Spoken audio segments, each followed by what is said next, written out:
Hello and welcome guys. Today we will discuss about environment topic which is related to CTET exam. CTET exam में दोस्तों पर्यावरण से कई प्रश्न पूछते हैं, तो इस वीडियो में मैं आपको पर्यावरण के प्रश्न लाया हूं जो CTET के एग्ज़ाम में पूछे गए हैं और आने वाले CTET के एग्ज़ाम में पूछे जा सकते हैं। So guys let's begin our first question. हमारा पहला प्रश्न है आपके स्क्रीन पर, निम्नलिखित में से कौन सी ग्रीन हाउस गैस है। दोस्तों क्या आपको पता है ग्रीन हाउस गैस किसे कहते हैं? इसका जो है डिफिनेशन क्या होता है ये पहले आप सुनिए और हो सके तो नोट भी कर लीजिए। तो डिफिनेशन है इसका, वायुमंडल में एक ऐसे आवरण का बनना, एक ऐसे आवरण का बन जाना वायुमंडल में जो ऊष्मा के आवरण को बाधित करता है, उसे ग्रीन हाउस कहते हैं। मतलब कि एक आवरण गैस का ऐसा बन जाता है हमारे वायुमंडल में जो ऊष्मा को आने और जाने में बाधित करता है। दोस्तों इन्हीं गैसों को हम ग्रीन हाउस गैस कहते हैं। तो ग्रीन हाउस गैसें हमारे वायुमंडल के लिए अच्छी नहीं होती हैं। तो दोस्तों ऑप्शन दिया गया है कि ग्रीन हाउस गैस कौन कौन सी है, तो इसमें आपको टिक लगाना है कि कौन सी है। ऑप्शन है सल्फर डाइऑक्साइड, ऑक्सीजन, आर्गन या फिर मेथेन। तो दोस्तों आपको बता दें ग्रीन हाउस गैस कौन सी होती है, मेथेन। तो आप चाहें अगर आपको ग्रीन हाउस गैसों के बारे में और पता है तो कमेंट में हमें बताइएगा ग्रीन हाउस गैसें कौन कौन सी हैं। मैं आपके कमेंट को हार्ट दे दूंगा ताकि और भी लोग इसके बारे में जान सकें।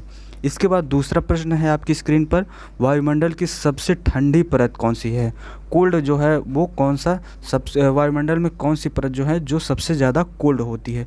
तो इसके लिए मैं आपके लिए एक डायग्राम लाया हूँ। इस डायग्राम में देखिए ये वायुमंडल है, इसके परत लिखा गया है कौन कौन सी परत। तो जैसे सबसे पहले देखिए क्षोभ मंडल होता है, ये 0 से 12 किलोमीटर तक का होता है। इसके बाद समताप मंडल होता है, ये 12 से 50 किलोमीटर तक का होता है। उसके बाद मध्य मंडल जो कि 50 से 80 किलोमीटर होता है, और ताप मंडल जो होता है वो 80 से 700 किलोमीटर होता है। इसके बाद वायुमंडल जो होता है वो 700 से 19,000 1,90,000 किलोमीटर तक का होता है। इसमें भी आप देख सकते हैं वायुमंडलीय दशाएं किस में होती हैं, क्षोभ मंडल में होती है। समताप मंडल में दोस्तों ये जहाज़ें चलती हैं। ताप मंडल में जो है दोस्तों हमारे जो सैटेलाइट होते हैं इन्हें रखा जाता है। तो इस तरह से आप चाहें तो इस फोटो का आप स्क्रीनशॉट ले लीजिए, आपको बहुत ही हेल्प करेगा। तो हमारा प्रश्न जो था ये था कि वायुमंडल में सबसे ठंडी परत कौन सी है। तो इसके लिए ऑप्शन दिया गया है तापमंडल, मध्यमंडल, क्षोभ मंडल और आयन मंडल। तो इसका आपका सही जवाब कौन सा होगा दोस्तों, ये होगा मध्यमंडल, ये वाला मध्यमंडल। इसमें दोस्तों सबसे ठंडी परत पाई जाती है मध्यमंडल में। दोस्तों इसके बाद अगला प्रश्न है आपकी स्क्रीन पर। दोस्तों आप वीडियो को लाइक करते हुए चलिए क्योंकि मैं बार बार आपसे नहीं कहने वाला हूँ। आप क्वेश्चन है आपका तीसरे नंबर का दोस्तों, किसी नदी के प्रदूषण स्तर की माप किस में की जाती है। तो प्रदूषण स्तर की माप किस में की जाती है, आपका ऑप्शन है ATP, STP, BOD और WPT। ATP दोस्तों आपका एटमॉस्फेरिक प्रेशर से रिलेटेड हो जाएगा, तो ये गलत होगा। तो आपका सही ऑप्शन है BOD। तो BOD का फुल फॉर्म क्या होगा दोस्तों, बायोकेमिकल ऑक्सीजन डिमांड। कौन सा होगा दोस्तों, बायोकेमिकल ऑक्सीजन डिमांड। तो दोस्तों ये होगा आपका नदी का जो है प्रदूषण मापने, इससे नदी का प्रदूषण इसी से मापा जाता है, किससे, BOD से। इसके बाद अगला प्रश्न है आपकी स्क्रीन पर। प्रश्न है वायरस संक्रमण से होने वाला रोग कौन सा है। वायरस संक्रमण से दोस्तों कौन सा रोग होता है। ऑप्शन है टाइफाइड, कॉलरा, जुकाम या फिर मलेरिया। तो दोस्तों आपको पता होगा इसका आंसर तो आप हमें दे चुके होंगे। तो वायरस से जो है कौन सा संक्रमण होता है, जुकाम जो होता है वह वायरस के संक्रमण से होता है। बाकी टाइफाइड, कॉलरा और मलेरिया ये सब वायरस से नहीं होता है। वायरस से संक्रमण का मतलब ये है कि आप इनके अगर नज़दीक जाते हैं तो इस संक्रमण आपको भी हो सकता है। तो दोस्तों इस तरह से हमारा जुकाम जो है वो सही ऑप्शन होगा। इसके बाद प्रश्न नंबर 5 है आपकी स्क्रीन पर, निम्नलिखित में से किस एक प्राणी को किसान का मित्र कहा जाता है। दोस्तों ये प्रश्न कई बार टेट और सीटेट में भी पूछा जा चुका है। तो किसान का मित्र दोस्तों इस क्वेश्चन को आप इम्पॉर्टेंट नोट करिएगा, इसे आप अपने कॉपी में भी नोट करिए। किसान का मित्र दोस्तों किसे कहा जाता है, केचुआ को कहा जाता है। केचुआ को किसान का मित्र कहा जाता है। इसके बाद दोस्तों अगला प्रश्न है आपके स्क्रीन पर, पर्यावरण को बचाने के लिए चिपको आंदोलन में से कौन सा राज्य जुड़ा है। दोस्तों चिपको आंदोलन से कई बार प्रश्न पूछा गया है। तो कौन सा राज्य जुड़ा है ये पूछा है इस प्रश्न में। ऑप्शन है उत्तर प्रदेश, उत्तराखंड, झारखंड, उत्तराखंड, छत्तीसगढ़। तो दोस्तों आपका सही जवाब क्या होगा, ये होगा उत्तराखंड। दोस्तों उत्तराखंड में चिपको आंदोलन की शुरुआत की गई थी। और इसका दोस्तों बता दें आपको नेतृत्व कौन किया था, नेतृत्व तो नेतृत्वकर्ता कौन थे, सुंदरलाल बहुगुणा। कौन थे, सुंदरलाल बहुगुणा।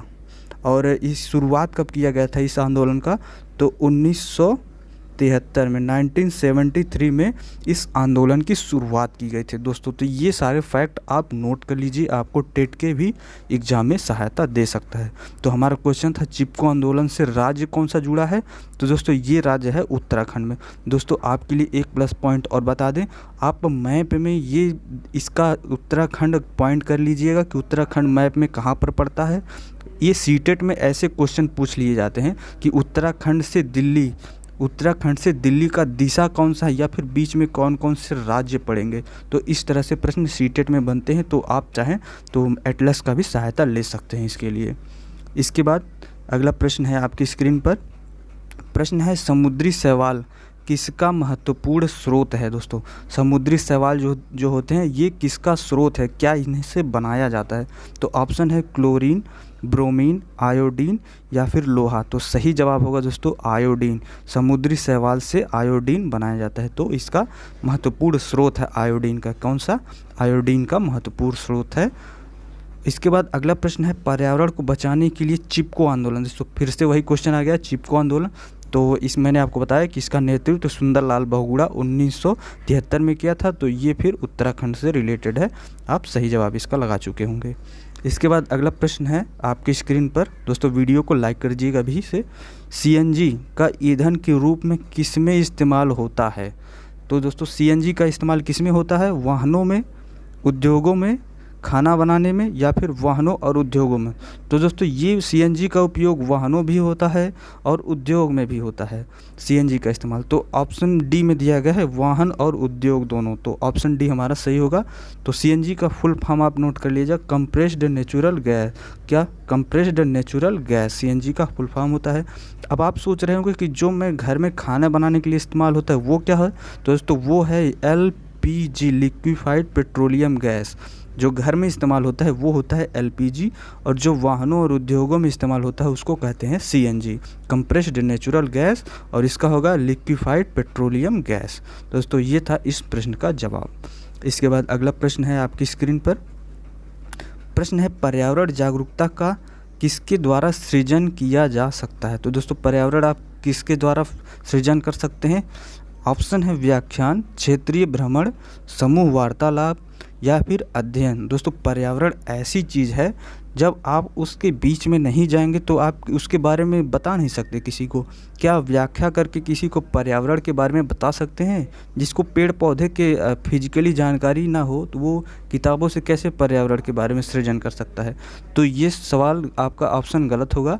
दूसरा ऑप्शन है क्षेत्रीय भ्रमण।